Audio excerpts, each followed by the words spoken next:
함께 받으실 하나님의 말씀은 로마서 14장 22절에서 23절입니다. 내게 있는 믿음을 하나님 앞에서 스스로 가지고 있으라. 자기가 옳다 하는 바로 자기를 정죄하지 아니하는 자는 복이 있도다. 의심하고 먹는 자는 정죄되었나니 이는 믿음을 따라 하지 아니하였기 때문이라. 믿음을 따라 하지 아니하는 것은 다 죄니라. 아멘. 예수를 믿는 사람과 안 믿는 사람의 가장 결정적인 차이가 무엇일까요? 길거리를 지나다니다 보면 저 사람이 크리스찬인지 크리스찬이 아닌지 분간하기가 어렵습니다. 실제로 대화를 깊이 해서 예수를 믿는 걸 묻지 않으면 실상 옷매무새나 또 말하는 스타일을 통해서 쉽게 구분할 수는 없겠죠. 저는 영국에서 공부를 했는데요. 영국의 가장 유명한 그 구기 종목이 축구 아닙니까? 영국의 이 축구장에 들어가 보면 꼭 전쟁터를 방불케 합니다. 얼마나 요란하고 응원가가 센지 정말 영국은 축구를 너무 좋아하는 광팬들이 모여있는 장소라 생각합니다. 그런데 우선 팀마다 전부 다 유니폼도 틀리고요. 모자도 틀리고 또 서로 앉아있는 것도 전부 다 분리를 시켜놨습니다. 잘못하면 서로 싸움이 벌어지기 때문에 어떤 경우에는 오가지 못하도록 철제까지 세워놓은 그런 것도 있더라고요. 제가 아는 영국 목사님이 한 팀을 응원하러 들어갔는데 상대방 팀의 응원석에 갔는 모양이에요. 근데 나중에 이제 막 지니까 옷을 또 모자를 달리 쓴 사람이 유일하게 앉아 있으니까 막 욕지거리를 하고 막 그냥 삿대질하고 막 때릴 것처럼 달려들어가지고 혼나서 쫓겨났다고 합니다. 그만큼 영국이 아주 드센 곳이죠. 그런데 저 사람이 어떤 팀인지를 축구장에 가보면 모자나 또 옷매무새나 복장을 보면 금방 알 수가 있어요. 그런데 예수 그리스도를 믿는 사람을 불신자와 어떻게 구분할 수가 있겠습니까? 모자로 구분할 수 있는 것도 아니고요. 옷매무새로 복장으로 구분할 수 있는 것도 아닙니다. 성경을 가만히 보면 신자와 불신자를 구분하는 것은 신자, 믿을 신, 믿음 하나밖에는 없습니다. 우리 신자들이 믿고 신뢰하는 하나님은 보이지 않는 영적인 분이시죠. 그러나 우리 인간은 이 육적인 감각기관, 오관이라고 그러죠. 보고, 느끼고, 맛보고, 촉감이라든지 그런 오관을 통해서 이 세상과 접촉을 하고 만나고 소통을 합니다. 그런데 우리가 교제하는 하나님은 영적인 분이시죠. 그러니까 눈으로 볼 수 있는 것도 아니고 손으로 만질 수 있는 것도 아니고 냄새로 맛볼 수 있는 분도 아닙니다. 그럼에도 불구하고 매일같이 그 영적인 하나님과 대화하고 만나고 교통하고 할 수 있는 유일한 채널이 있어요. 그 채널이 성경에서 얘기하는 믿음이라고 하는 것이다 볼 수 있습니다. 고린도후서 5장 7절 보면 이런 말씀이 있습니다. 우리가 믿음으로 행하고 보는 것을 따라 행하지 않는다. 세상 안 믿는 사람은 보는 것을 따라 행동하게 되어 있습니다. 환경이 어려우면 보는 게 힘드니까 낙심하고 좌절할 수밖에 없죠. 보이는 환경이 낙관적이면 즐거워합니다. 왜? 보이는 것이 그러니까요. 그러나 예수를 믿는 사람은 보이는 데 따라 행동하지 않고 믿음을 따라 행한다고 되어 있어요. 환경이 어려워도 낙심되어도 절망이 되어도 우리의 믿음의 안테나를 통해서 들리는 말씀, 나는 세상 끝날까지 내가 너와 함께하리라 라고 하는 말씀이 내 믿음의 안테나를 통해서 들려야 된다는 얘기죠. 우리는 믿음이라고 하는 제 6번째 영적인 기관을 통해서 우리의 하나님과 교제하고 만나고 살아가는 그런 존재들이라고 말할 수 있을 것 같습니다. 그래서 갈라디아서 2장 20절에 사도 바울이 이렇게 간증을 합니다. 내가 그리스도와 함께 십자가에 못 박혔나니 그런즉 이제는 내가 산 것이 아니라 내 안에 그리스도가 사신다. 그런즉 육체 가운데 내가 사는 것은 나를 위하여 자기 몸을 버리신 하나님의 아들을 한번 따라서 합시다. 믿는 믿음 안에서 사느니라. 우리는 어디에서 산다고요? 믿음 안에서 산다는 것이죠. 영어로 말해서 죄송하지만 living in faith, 믿음 안에서 산단 말이에요. 믿음을 따라 행하고 믿음 안에서 살아가는 것이 바로 우리 그리스도인이다라고 말할 수 있어요. 우리가 보고 판단하고 살아가는 모든 삶의 영역이 우리 신자의 믿음과 연관되지 않는 것이 하나도 없어요. 우리가 찬양하는 것, 우리의 믿음의 표현입니다. 믿음이 없으면 절대 뜨겁게 찬양할 수가 없지요. 예배 드리는 것, 믿음이 없으면 절대 감격스럽게 예배할 수가 없어요. 우리가 구제하는 것, 믿음이 있어야 구제합니다. 우리가 전도하는 것, 믿음이 있어야 전도합니다. 우리의 삶의 모든 영역이 심지어 시장에서 장사하고 하는 것도 우리 그리스도인에게는 믿음으로 살아가는 삶의 방편이다. 그렇게 말할 수 있습니다. 제게 아들이 둘이 있습니다. 근데 둘째 아들이 첫째 아들도 그렇지만 목사 아들이어서 그런지 어릴 때부터 교회 안 가면 죽는 줄 알아요. 교회를 빠진 적이 없습니다. 착하죠, 저를 닮아서. 그런데 목사 아들이라고 해서 믿음이 다 좋은 건 아니기 때문에 제가 한번 믿음을 테스트하려고, 제가 우리 서울의 동부 이천동을 사는데요. 동부 이천동에 유명한 통합식 교회가 있어요. 그 통합식 교회가 온누리교회입니다.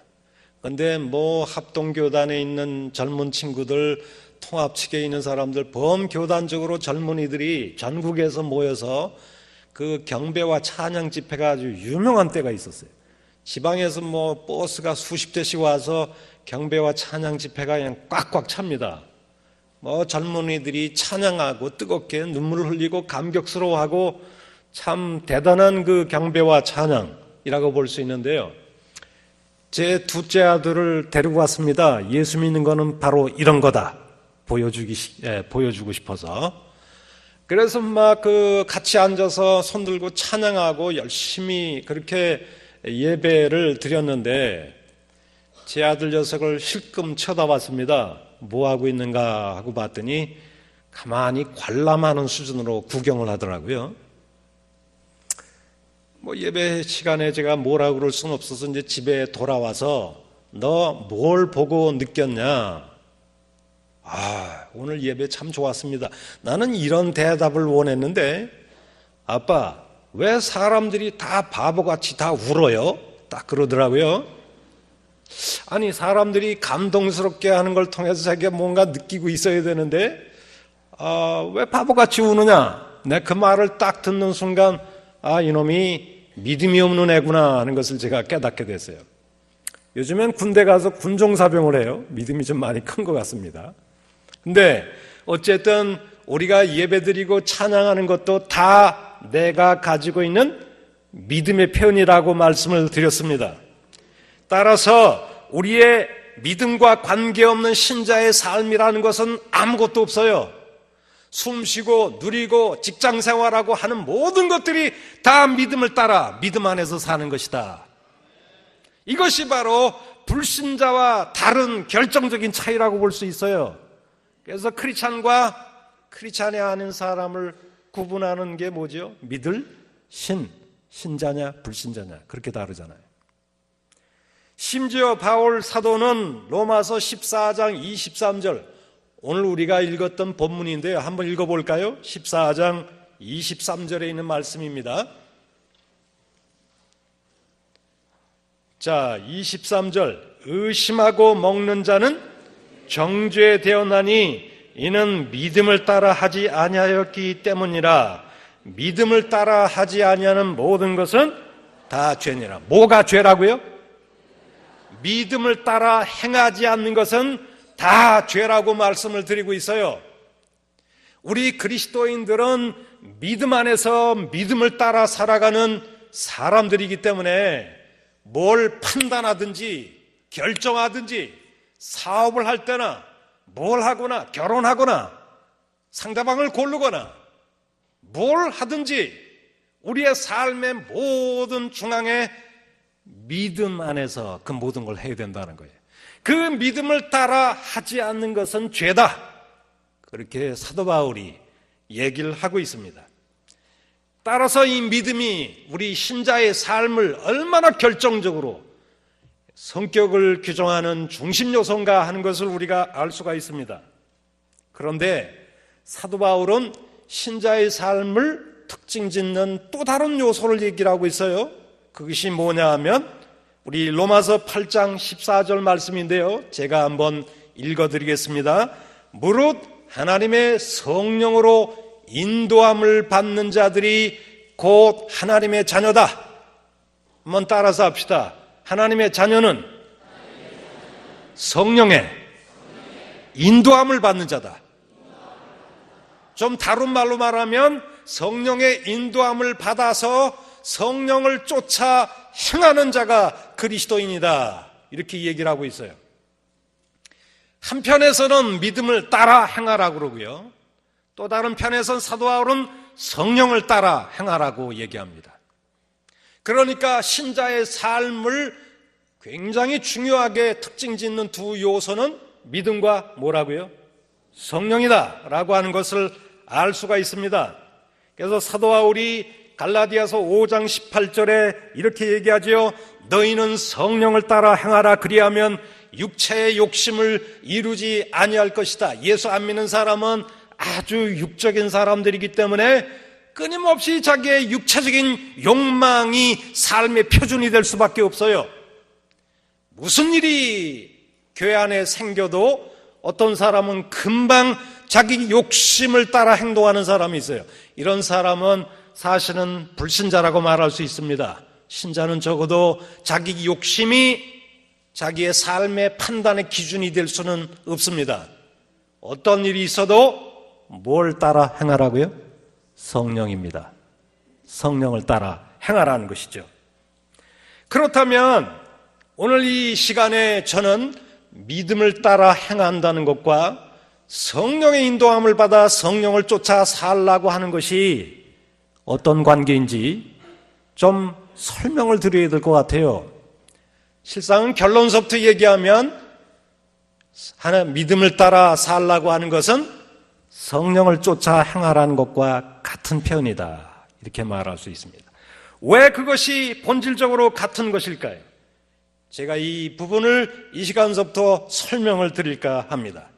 그 테스트 케이스가 오늘 본문 말씀 로마서 14장 22절 23절이죠. 우리 22절을 다시 한번 읽어보실까요? 뭐라고 말씀을 드리냐 하면 내게 있는 무엇을 가지고 있으라? 믿음을 하나님 앞에 스스로 가지고 있으라. 그리고 그 다음 후반절에 뭐라고 했습니까?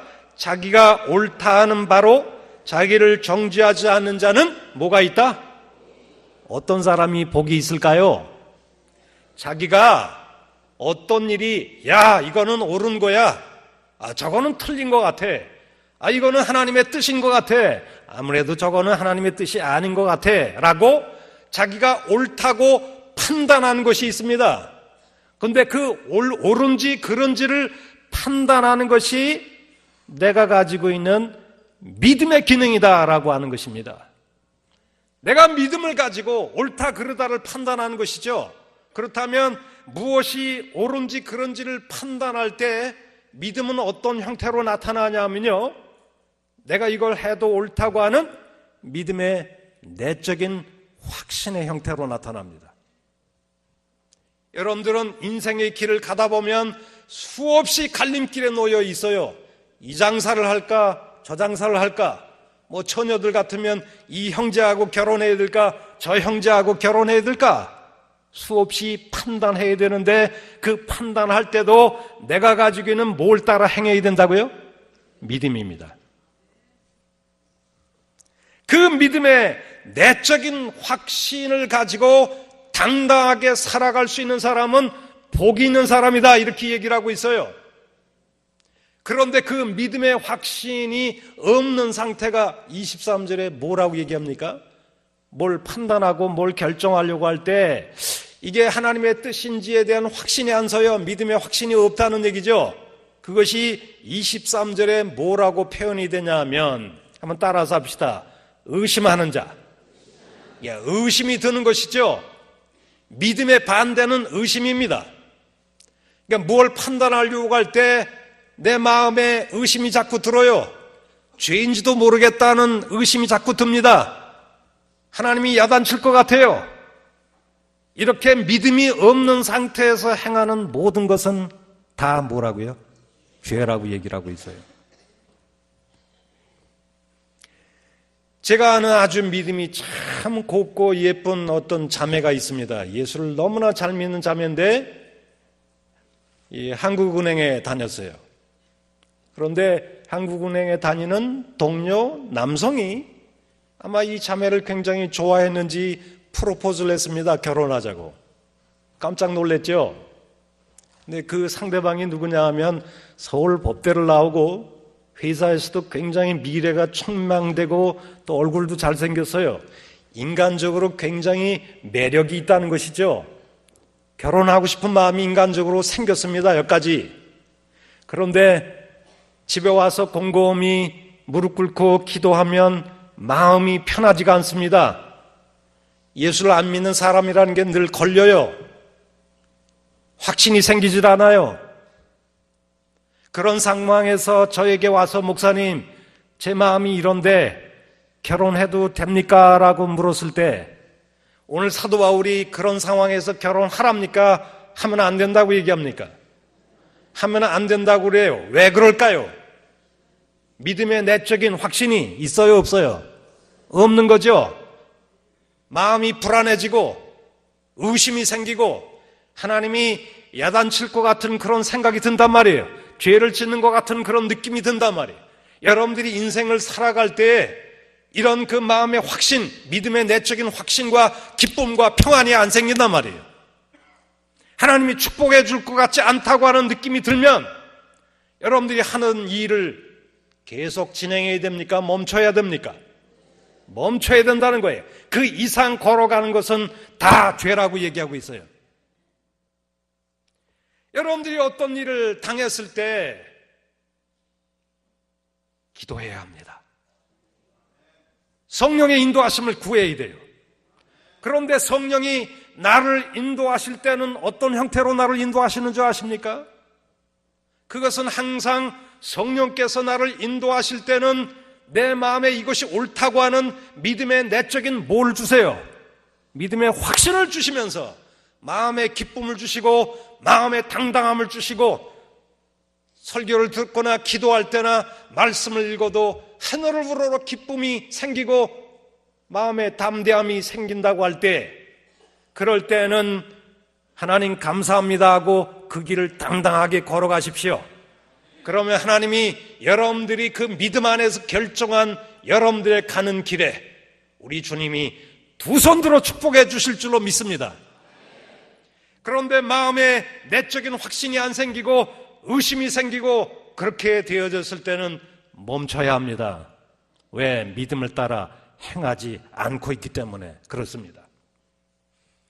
제가 이 얘기를 하니까 우리 신학대학원의 어떤 전도사님이 나를 좀 비꼬기 위해서 한 것 같아요. 뭐라고 저에게 얘기를 하냐면 교수님 참 오늘 좋은 얘기 하셨습니다. 그러면 앞으로 컨닝은 이제 남의 걸 이렇게 부정하는 거거든요. 그 컨닝을 이제 믿음의 내적인 확신을 가지고 당당하게 하겠습니다. 그렇게 얘기를 하더라고요. 전우사님, 컨닝은 예수 안 믿는 사람도 다 죄인 거 다 알고 있어요. 그걸 믿음의 내적인 확신 운운하면서 그렇게 당당하게 컨닝하겠다고 하는 것은 그건 믿음이 아니고 양심에 화인 맞은 현상입니다. 그렇게 얘기를 했더니 피식 웃고 말더라고요. 여러분, 대부분의 경우 하나님의 뜻인지 아닌지 되게 분명한 경우가 많이 있죠. 그러나 이렇게 해도 되고 저렇게 해도 되고 갈림길에 섰을 경우에는 여러분들께서 하나님께 간절히 기도하시기 바랍니다.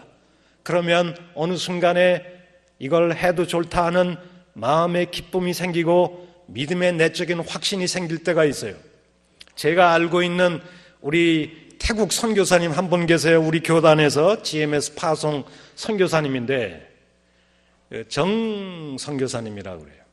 근데 그 주파송 그 교회가 이 정 선교사님을 교회 주파송 선교사로 결정을 하면서 러시아로 가라고 아마 주문을 했는가 봐요, 당회에서.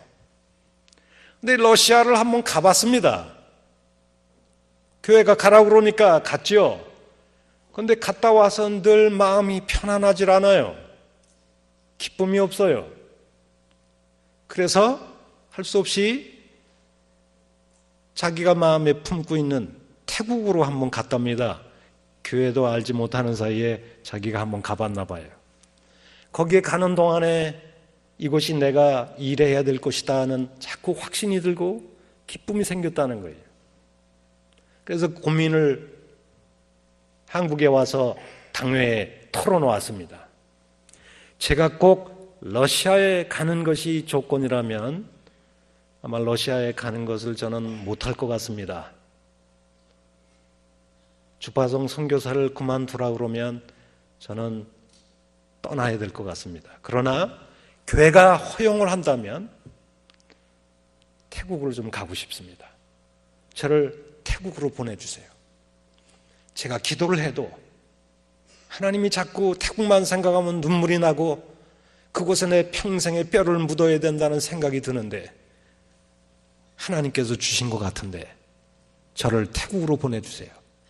태국 가서 제가 뼈를 묻겠습니다. 그래서 당회가 그러면 태국으로 가시라고. 그래서 그 태국에 가서 거의 50교회 교회 하나 세우고 하나의 큰 교단까지 세운 훌륭한 선교사가 된 것 같습니다. 여러분, 러시아를 가든지 태국을 가든지 그것은 다 열려져 있는 가능성입니다만은 뭐 이쪽으로 가도 저쪽으로 가도 상관이 없습니다. 그렇지만 하나님께서 특별히 기도하는 과정 속에서 마음의 기쁨을 주시는 곳이 있어요. 하나님께서 일상생활에서 여러분들 인도하실 때 여러분들은 이런 믿음의 내적인 확신을 주시는 성령의 인도함을 갈구하기를 간절히 축원합니다. 근데 어떤 분들은 이런 생각을 할지 모르겠어요. 믿음의 내적인 확신이 너무 주관적이지 않느냐? 너무 주관적인 느낌을 앞세워서 하나님의 뜻이라고 내가 판단할 수 있지 않겠느냐? 상당히 가능한 질문이라고 생각이 되어집니다. 어떤 사람은 믿음이 있다고 하면서 서로 다른 생각을 많이 가지고 있어요. 어떤 사람은 성령의 인도함을 받는다 그러면서 교회를 남산으로 끌고 가고자 하는 사람도 있습니다. 너무나 생각과 가치관이 교회 내에서 많아가지고 갈등을 일으킬 수가 있거든요. 그렇다면 믿음의 본질이 뭘까요? 믿음의 내적인 확신이라고 해서 내 주관적인 느낌이나 감정을 얘기하는 것일까요? 성경의 믿음이라는 것을 가만히 연구를 해보면 그 믿음은 주관적인 하나의 느낌이 아니라는 것을 알 수가 있습니다. 그 믿음의 기초가 뭘까요? 로마서 14장 1절 보면 이런 말씀이 있습니다. 한번 따라서 해볼까요? 믿음이 연약한 자. 15장 1절에 가보면 또 무슨 말이 나오냐면요. 한번 따라서 합시다. 믿음이 강한 자. 사도 바울이 로마의 기독교인들 사이에 주로 먹는 문제, 날짜 준수 문제를 가지고 믿음이 약한 자들과 믿음이 강한 자들 사이에 서로 업신여기고 갈등하고 싸우는 일이 생겼던 것 같아요. 교회 내에서 분쟁이 생긴 거죠.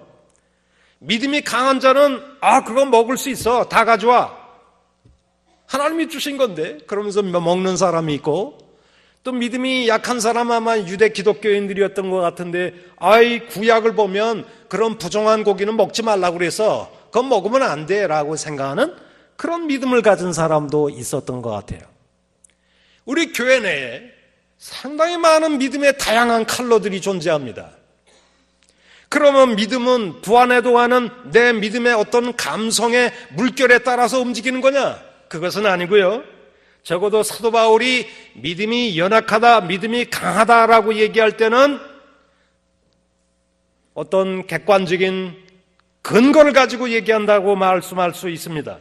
그렇다면 어떤 사람이 믿음이 강한 사람이냐? 쉽게 말하면 예수 그리스도 안에서 지금 시대가 바뀌었죠.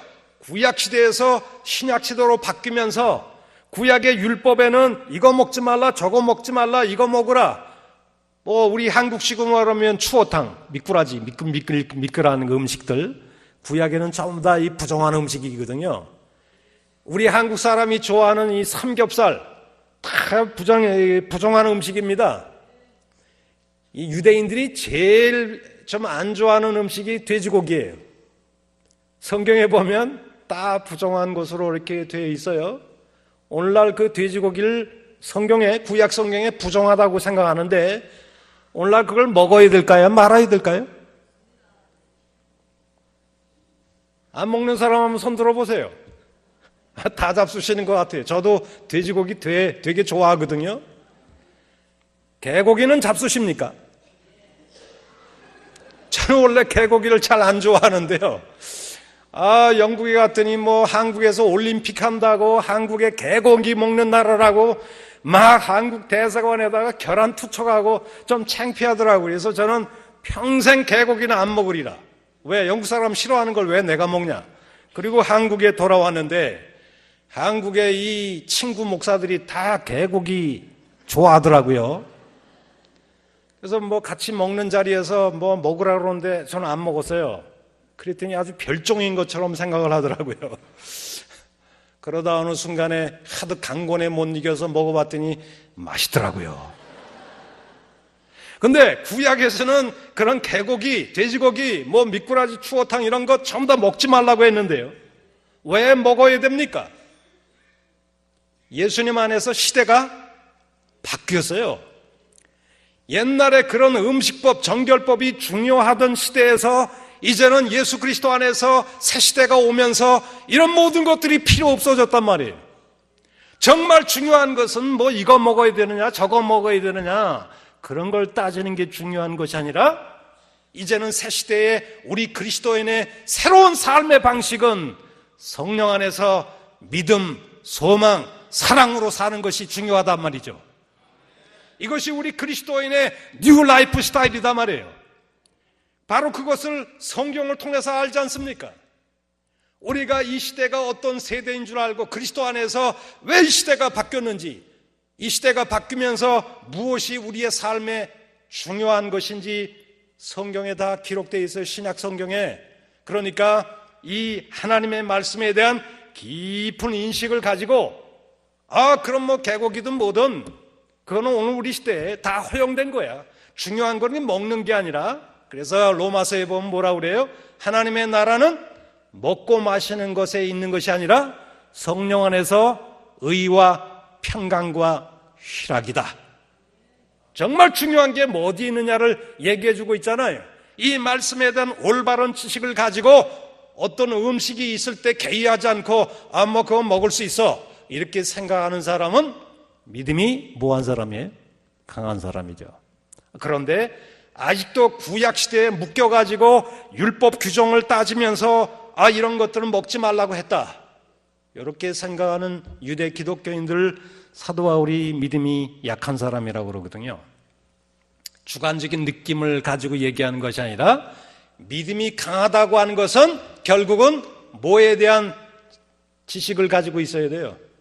하나님 말씀에 대한 올바른 정당한 지식이겠죠. 이 말씀을 올바로 알수록, 정당한 하나님 말씀에 대한 지식을 가지고 있을수록 내가 뭘 해야 되는지에 대한 정당한 판단을 내릴 수 있단 말이에요. 어떤 판단의 자유를 가질 수 있다는 거죠. 거기서 생겨나는 믿음의 확신이 생겨나게 되어 있습니다. 바로 성령께서는 우리를 인도하실 때 이런 믿음의 내적인 확신의 기초가 되는 하나님의 말씀을 가지고 우리를 인도하실 때가 많이 있어요. 여러분 에베소서 6장 17절 한번 보실까요? 에베소서 6장 17절. 거기에 매우 중요한 말씀이 기록되어 있는데요. 에베소서가 구약에 붙어 있나요? 신약에 붙어 있나요? 예, 신약에 붙어 있습니다.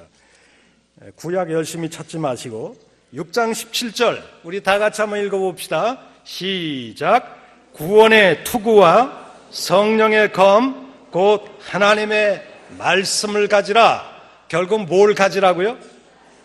하나님의 말씀을 가지라 이렇게 돼 있는데 그 하나님의 말씀이 뭐라고 돼 있어요? 성령의 검이랍니다. 성령이 우리를 이렇게 성령이 활동하실 때 성령이 활동하는 수단이 있어요. 성령이 칼을 가지고 활동하잖아요. 근데 성령의 손에 들린 이 칼이 곧 뭐랍니까? 말씀이래요. 그러니까 성령께서 우리를 인도하실 때 항상 말씀과 더불어 말씀과 함께 우리를 인도하신다는 걸 알 수가 있죠. 그리고 그 하나님의 말씀은 우리가 가지고 있는 믿음의 기초가 된다고 말할 수 있습니다.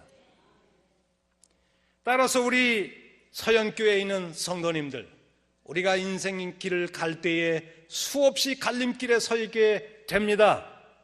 직장을 구할 때, 또 직업을 구할 때, 이 장사를 할까 저 장사를 할 때, 그것은 믿음과 관계없는 것 같죠? 절대 아닙니다. 우리가 젊은 처자 또 총각 처녀들이 서로 상대방을 결혼 상대로 고를 때 그것은 내 생각대로 하는 것이 아니라 모두가 뭘 따라 해야 된다고요? 믿음을 따라 해야 되는데 그 믿음은 성령이 주시는 것입니다. 성령께서 우리에게 믿음의 확신을 주시는 대로, 우리에게 성령께서 마음의 기쁨을 주시는 대로, 그리고 성령께서 이것을 해도 옳다고 하는 마음의 어떤 굳은 확신을 주시는 데 따라서, 그리고 성경을 읽어보고 목사님 말씀을 듣는 과정 속에서 점점 더 내 마음에 굳어지는 확신이 생기면 여러분들이 그 믿음의 확신을 쫓아서 당당하게 살아가시기를 축원합니다. 그러면 하나님께서 여러분들이 가는 길 위에 두 손 들어 축복해 주실 줄로 믿습니다. 그러나 의심이 생기거든, 마음에 불안이 생기고 이거는 하나님의 뜻이 아니다는 느낌이 들기 시작하면 여러분들의 가는 길에 멈추시길 바랍니다. 믿음을 따라 하지 않는 모든 것이 죄라고 얘기가 되고 있기 때문입니다.